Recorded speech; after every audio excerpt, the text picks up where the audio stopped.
Boa noite a todos. Boa noite. Hoje, 9 de setembro de 2019, nós estamos reunidos para estudarmos a obra Revista Espírita.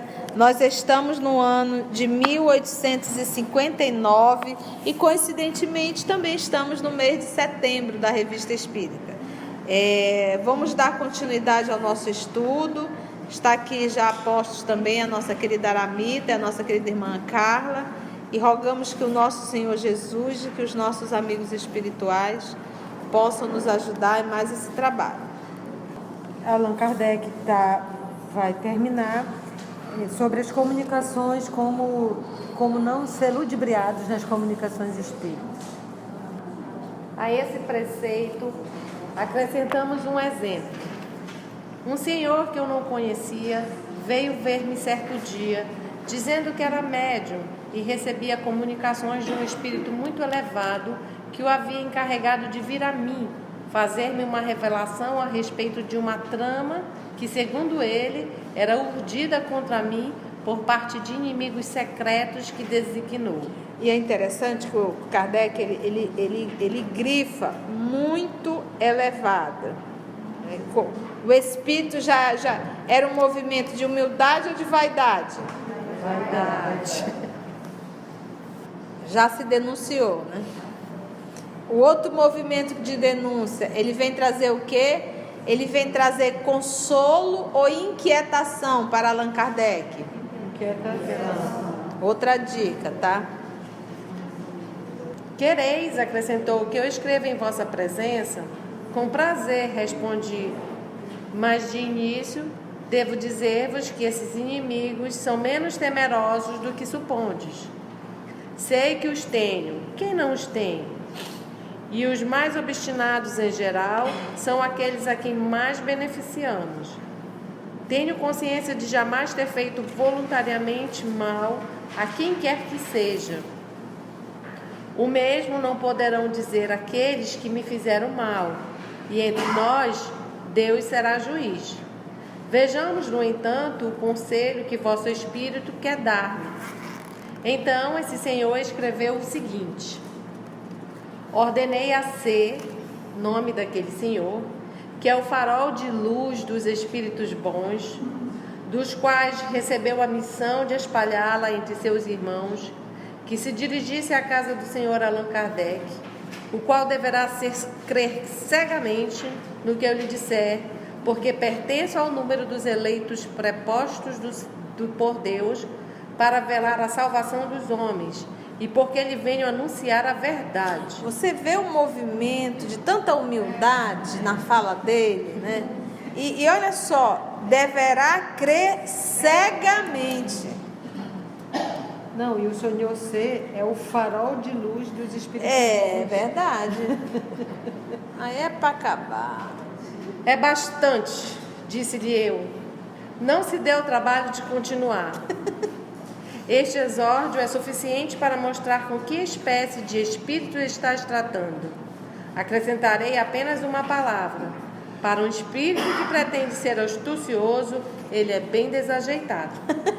Não sabe nem mentir. Já Porque começa esse aqui está na cara. Esse aqui está gritante. A sua condição, a sua qualidade, o propósito dele, está gritante. Mas não pensa e não subestima o espírito. Não é assim que eles chegam não, viu? É mais discreto. Ele fez o senhor ir lá procurar o... Tadinho, ordenei. Para te ver como o próprio médium estava fascinado. E é legal que o Allan Kardec nem deixa, não dá para continuar. É por isso, gente, que pessoas que são muito deslumbradas com o fenômeno, tem que ter muito cuidado, porque a pessoa muito deslumbrada com o fenômeno acaba sendo uma marionete na mão desses espíritos. Então, é por isso que Kardec foi escolhido, porque ele era razão. Não se deslumbrava demais, em absoluto, com o fenômeno. Isso também prova que esse senhor, como ele diz, ele foi procurar por um senhor que ele não conhecia, nem o senhor conhecia ele, que o Senhor foi dizendo que era médio e que foi amando de um espírito muito elevado. Ou seja, mesmo dentro do trabalho, ele já trabalhando, duas coisas: ele recebia as pessoas que o procuravam e ele também não se fascinava nem se deixava levar pelo que, para ver que ele nem deixa o cara continuar. Ele disse: é bastante, chega, não fala mais, que ele pode. Então é esse mesmo, a razão, tá bem consciente do trabalho, que eu estou fazendo esse trabalho e é como o trabalho é de Jesus, né? Não é nosso, não somos nós, a gente é só o instrumento. Esse senhor pareceu bastante escandalizado do pouco caso que eu fazia de seu espírito, que havia tomado por algum arcanjo, ou pelo menos por algum santo de primeira classe, vindo expressamente para ele. Disse-lhe eu: esse espírito se trai em cada uma das palavras que acaba de escrever, e convenhamos, esconde muito mal o seu jogo. Primeiro ele ordena: quer, portanto, manter-vos sob sua dependência, o que é característico dos espíritos obsessores. Fica dita, tá, gente? Fica dita. Ele vos chama... Só um pouquinho, porque isso não é só para desencarnado, isso é para encarnado também. Então, às vezes, nós temos obsessor na nossa vida, ou às vezes nós somos obsessor na vida de alguém. Querer comandar, ordenar todo o tempo, como se o outro não tivesse. Não pensa, deixa que eu pense por ti. Faça. Então a gente tem que ter esse critério para fazermos uma autoavaliação do que temos feito da nossa vida. Ele vos chama de farol de luz dos espíritos bons, linguagem sofrivelmente enfática e incompreensível, muito distante da simplicidade que caracteriza a dos espíritos bons. É bem interessante isso, porque até quando o Kardec pergunta: se não fosse eu, sim, esse trabalho ia ser feito, ele diz: Deus não põe na mão só de um, se não fosse tu, outro viria. Então, que a própria resposta, né? Nem São Luís dizia que ele era o farol dos espíritos bons. Imagina. Não, faz o teu trabalho, que é para isso. Aproveite, se não for contigo, vai ser sentigo. Essa oportunidade é única. Se você não for, vem outro e faz. Então, olha só como esses espíritos nobres falam. É porque eles sabem que nós estamos em luta com vaidade e orgulho. Você acha que ele vai dar algum motivo para exaltar mais ainda isso? Muito distante da simplicidade que caracteriza dos espíritos bons. Por ela, lisonjeia o vosso orgulho e vos exalta a importância, o que é suficiente para torná-lo suspeito. Coloca-se sem a menor cerimônia no rol dos eleitos prepostos de Deus, jactância indigna de um espírito verdadeiramente superior. Por fim, me diz que devo crer cegamente. Isso coroa a obra. É bem o estilo desses espíritos mentirosos que querem que neles acreditemos sob palavra, pois sabe que no exame sério tem tudo a perder. Com um pouco mais de perspicácia, saberia que não me deixo convencer por belas palavras, nem teria sido tão inábil a ponto de prescrever-me uma confiança cega. Daí concluo que sois joguete de um espírito mistificador que abusa da vossa boa-fé. Exorto-vos seriamente a prestar muita atenção a isso, porque se não vos acautelardes, podereis ser vítima de um golpe lamentável de sua parte. Porque para ver que dessa mistificação, o Senhor C, acreditando piamente, né? Sabe-se lá de onde ele saiu para não ir atrás do Allan Kardec, para pagar esse mico, né? E ele fala que é um espírito que se gaba, se vangloria de estar entre os eleitos de Deus. Aí eu me lembrei do Bezerra de Menezes, que sempre assina, né? Do humilde servo, sempre se põe como servo, não como dos eleitos de Deus. Uhum. O mínimo, né? Menor de todos. Voltando para o Consolador, Jesus tira a roupa, fica como escravo e lava o pé dos outros. Exatamente, esse se exalta. E aquele movimento, sabe, sempre de não acredite em todos os espíritos. Verificai primeiro se são de Deus. Fala de João Evangelista. Não acreditais em todos os espíritos. Mas nós temos esse movimento tão místico dentro da gente, que o Espírito falou, a gente, o Espírito disse. E depois a gente se ferra todo. Verificai primeiro de onde são.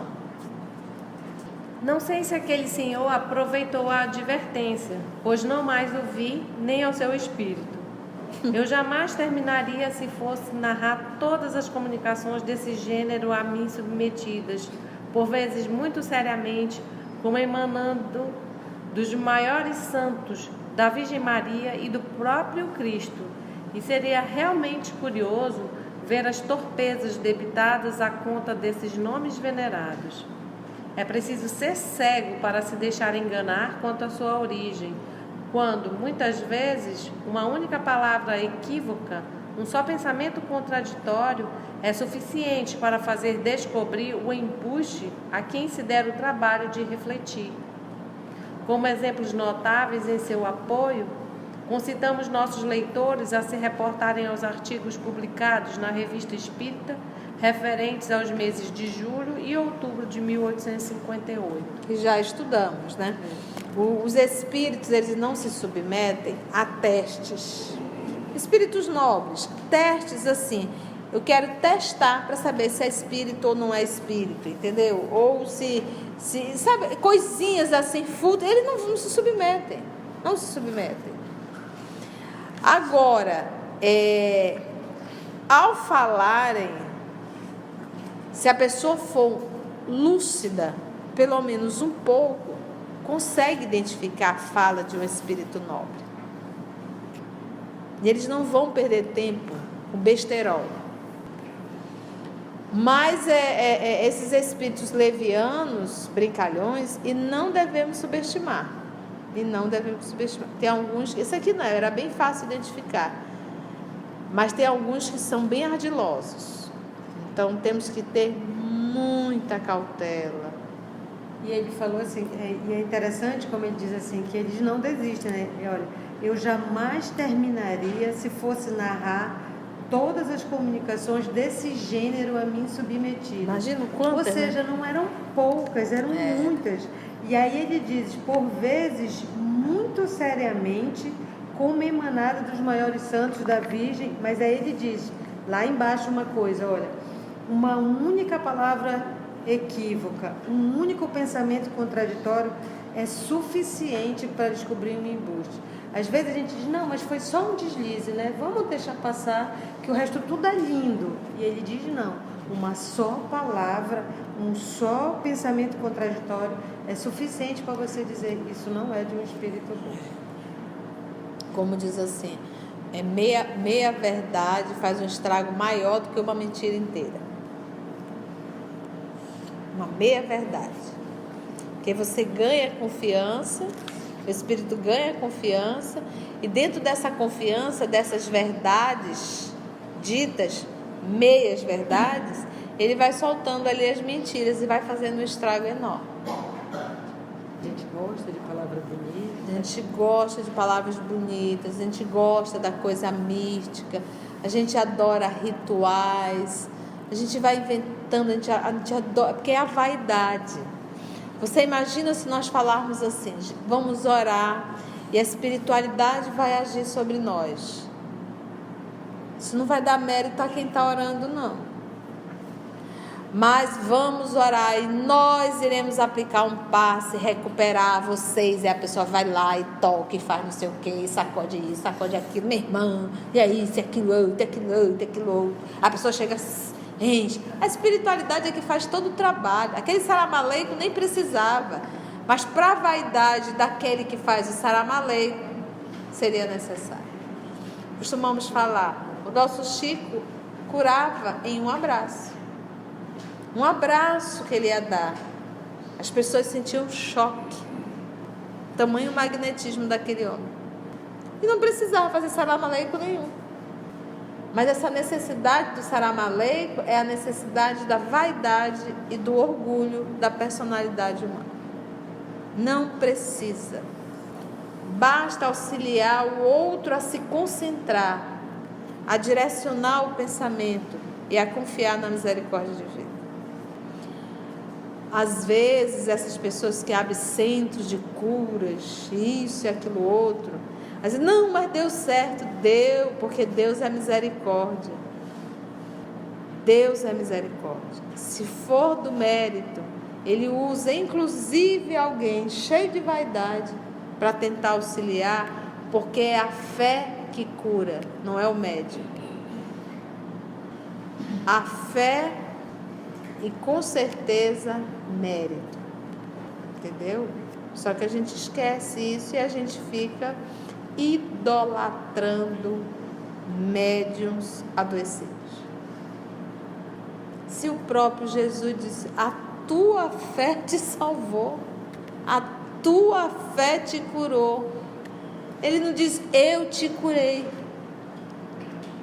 Ele, o Cristo, não trazia a responsabilidade, não fui eu não, foi tu.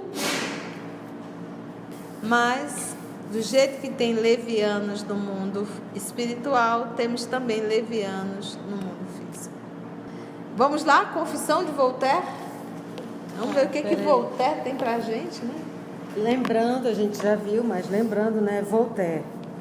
François-Marie Arouet, mais conhecido pelo pseudônimo de Voltaire, foi um escritor, ensaísta, deísta e filósofo iluminista francês. Ele nasceu em 21 de novembro de 1694, em Paris, e faleceu no 30 de maio de 1778, também em Paris, aos 83 anos. Ele foi um escritor prolífico, ou seja, escreveu muito, autor de aproximadamente 70 obras, da qual faz parte diversos ensaios, romances, poemas, peças de teatros e obras teóricas. Além do racionalismo e do liberalismo, outro princípio tipicamente iluminista, ele era anticlericalismo, posição política contrária ao poder da Igreja. Ele não acreditava em Deus. Não seria exagero dizer que Voltaire foi o homem mais influente do século XVIII. Seus livros foram lidos por toda a Europa e vários monarcas pediam seus conselhos. Isso é importante para dizer depois que na outra vez que a gente leu sobre ele disse que ele se arrependia de muita coisa, das ironias, e agora uma confissão dele. Quanto mais posição de destaque, quanto mais importância e influência você tem, maior a sua responsabilidade. Ela falou que ele era deísta, né? Deísta é aquele que afirma a existência de um princípio criador, mas não pratica nenhuma religião. O mundo é regido completamente pelas leis naturais e físicas. É o princípio, é um pré-ateísmo, mas ainda tem essa questão aí. A propósito da entrevista de Voltaire e Frederico, publicada no último número da revista, um de nossos correspondentes de Bologne nos envia a seguinte comunicação, que inserimos com a maior satisfação por apresentar um lado eminentemente instrutivo do ponto de vista espírita. Nosso correspondente a fez preceder de algumas reflexões que os nossos leitores nos agradecerão por não omiti-las. Então, isso aqui é um texto que o Kardec recebeu, não é isso? Isso. É. De um senhor, de um correspondente de Boulogne. Se existe um homem mais do que qualquer outro que deve sofrer castigos eternos, esse homem é Voltaire. A cólera e a vingança de Deus haverão de persegui-lo sempre. É o que nos dizem os teólogos da velha escola. Que dizem agora os mestres da teologia moderna? É possível, dizem eles, que desconheçais o homem, não menos que o Deus que falais. Guardai-vos das paixões inferiores do ódio e da vingança, e com elas não maculeis o vosso Deus. Se Deus se inquieta com esse pobre pecador, se toca nesse inseto, será para arrancar-lhe o ferrão, para fazer retornar a ele uma cabeça exaltada, um coração transviado. Digamos, além disso, que Deus lê nos corações de modo diverso que vós, encontrando o bem onde não achais senão o mal. Se dotou esse homem de um grande gênio, foi em benefício da raça, e não para a sua desventura. Que importa então suas primeiras extravagâncias, suas atitudes de franco atirador entre vós? Uma alma dessa têmpera não poderia proceder senão desse modo. A mediocridade era-lhe impossível, fosse no que fosse. Agora ele se orientou, viu-se livre das patas e dentes de potro indomável e vem a Deus como um dócil corcel, sempre grande e tão soberbo para o bem quanto o fora para o mal. No artigo seguinte, veremos por que meio se operou essa transformação. Veremos nosso garanhão dos desertos, a crina ainda alta, narinas ao vento, correndo através dos espaços universais. É que lá, com o pensamento solto, reencontrou essa liberdade que era a sua essência, sorvendo a plenos pulmões esse hálito gerador da vida. E o que lhe aconteceu? Perdeu-se, confundiu-se. O grande pregador do nada encontrou, finalmente, o nada, mas não como o compreendia. Humilhado, transtornado consigo mesmo, fulminado pela pequenez, ele, que se julgava tão grande, foi aniquilado diante de seu Deus. Ei-lo de rosto no chão, espera a sua sentença que diz: levanta-te, meu filho, ou vai-te, miserável. Encontraremos o veredito na comunicação que se segue. Então, isso é para ver que assim, a gente julga, né? Mas é bem como a tia falou, quando nós estamos encarnados, nós temos toda a força da matéria, as paixões que nos orientam. E aí ele diz que o Voltaire também, ele também passou por isso. E claro, como ele chegou, imagina, no século XVIII, ele, como ele diz aqui, foi um dos homens mais influentes do século XVIII. Então, assim, ele era um homem de gênio, e como um homem de gênio, ele era incompreendido. E como ele via as coisas, mas ele não sabia, ele transmitiu do jeito que deu. Que ele dizia que tinha um nada, e aí que ele diz aqui, ó, o grande pregador do nada, ele pregava o nada, que era só as leis naturais, como falou a Carla, e depois que morria era o nada. Ele encontrou finalmente o nada, mas não como ele pensava que era. Então aí ele foi humilhado, e aí ele se volta e vê que tem toda essa grandiosidade, que isso vai acontecer com todos nós.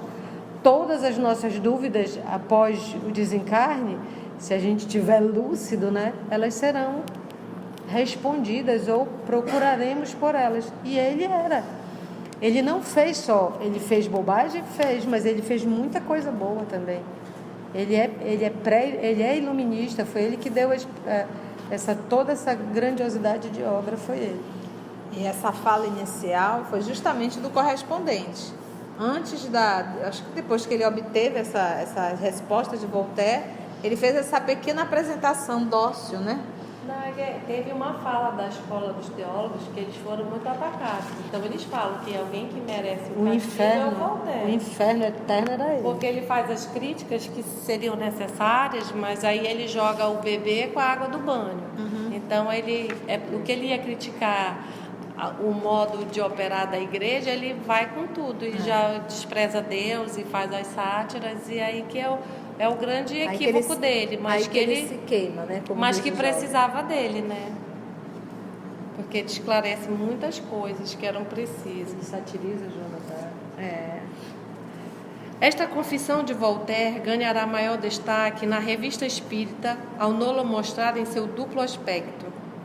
Vimos alguns espíritos naturalistas e materialistas que, de cabeça virada, tanto quanto seu mestre, embora sem o sentimento deste, persistiam em se vangloriar em seu cinismo. Que fiquem no seu inferno enquanto se deem ao prazer de afrontar o céu e ridicularizar tudo o que constitui a felicidade do homem. Isso é lógico, é o seu próprio lugar.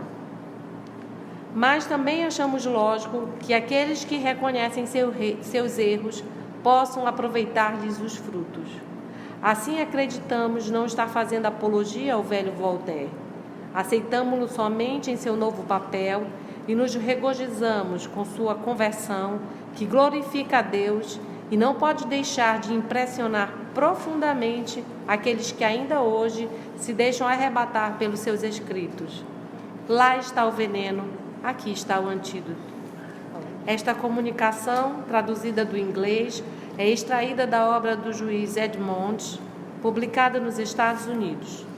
Tem a forma de uma conversa entre Voltaire e Wolsey, o célebre cardeal inglês do tempo de Henrique VIII. 2 médios atuaram separadamente para a transmissão desse diálogo. Só um minuto. John Wolfe Edmonds, que é esse homem que está na obra dele, esse diálogo. Ele nasceu em 1816 e morreu em 1874, aos 58 anos. Ele era um jurista norte-americano, presidente da Suprema Corte de Nova York. Era, em 1851, um dos homens mais respeitados dos Estados Unidos. Tratava-se de uma pessoa notória e de reconhecido senso crítico. Vale ressaltar que era um materialista convicto e que sempre desdenhara os prováveis contatos com o mundo dos espíritos. O juiz Edmonds não fugiu à verdade e testemunhou os fatos que experimentara, demonstrando coragem e desprendimento. O seu papel foi de grande importância, pois com sua credibilidade abriu as portas para que outros se ocupassem da investigação dos fatos, além de propiciar mais segurança para os médios que, em muitas oportunidades, se viram ameaçados de agressões físicas quando demonstravam os fenômenos mediúnicos e eram acusados de fraudadores. Apesar de sua carreira jurídica e política e a sua incrível inteligência, ainda mais surpreendente, a imprensa da época e o público do seu tempo condenou-o por seu apoio ao espiritismo e principalmente por seu apoio às irmãs Fox e às batidas de Rochester. Então ele foi ousado porque grandes pessoas, personalidades, até pessoas importantes, quando escrevem para Allan Kardec, pedem para não revelar o seu nome. Pode ver que ele põe por iniciais. Algumas pessoas que tiveram mais coragem e ele abertamente, já nessa época de 1859, ele se declarou espírita e ele era um dos homens mais influentes dos Estados Unidos. E o cardeal Thomas Wolsey, que vai ser o outro interlocutor, ele nasceu em março de 1471 e morreu em 29 de novembro de 1530, aos 59 anos. Foi um poderoso estadista, cardeal da Igreja Católica e Lord Chancellor da Inglaterra ao tempo de Henrique VIII. Em 26 de março de 1514, foi ordenado bispo de Lincoln. Em 1515, tornou-se cardeal da Igreja Católica e arcebispo de York. Inutilmente tentou obter junto ao Papa o divórcio do rei. Não teve sucesso e caiu em desgraça perante o soberano. Foi sucedido pela chancelaria por Sir Thomas More. Então vamos lá, nós temos a comunicação de Voltaire. Esse outro é o... Ele está encarnado ou desencarnado? Desencarnado. Então nós temos 2 desencarnados conversando, é isso, gente? É. Vamos lá.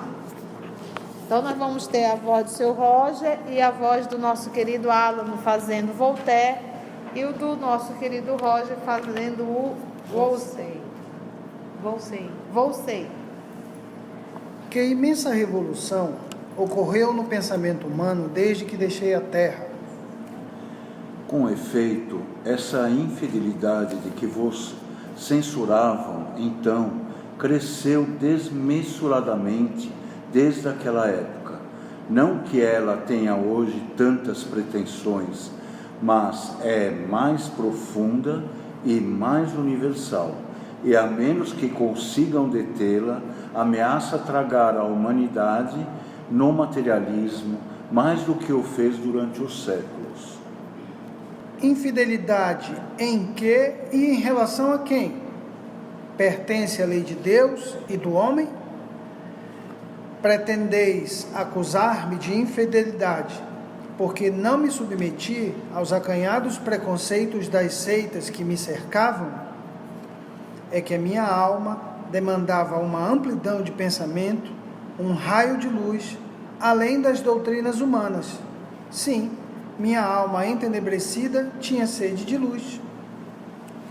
Eu também só queria falar da infidelidade que vos era atribuída, mas, infelizmente, não sabeis quanto essa imputação ainda vos pesa. Eu não vos quero censurar, mas vos manifestar o meu pesar, porque o vosso desprezo pelas doutrinas em voga, que eram apenas materiais e inventadas pelos homens, não poderia prejudicar um espírito semelhante ao vosso. Mas essa mesma causa que agia sobre o vosso espírito, operava igualmente sobre outros, demasiado fracos e pequenos para chegarem aos mesmos resultados que vós.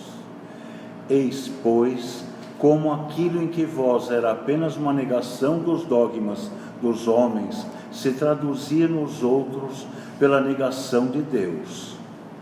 Desta fonte é que se espalhou com rapidez terrível a dúvida sobre o futuro do homem.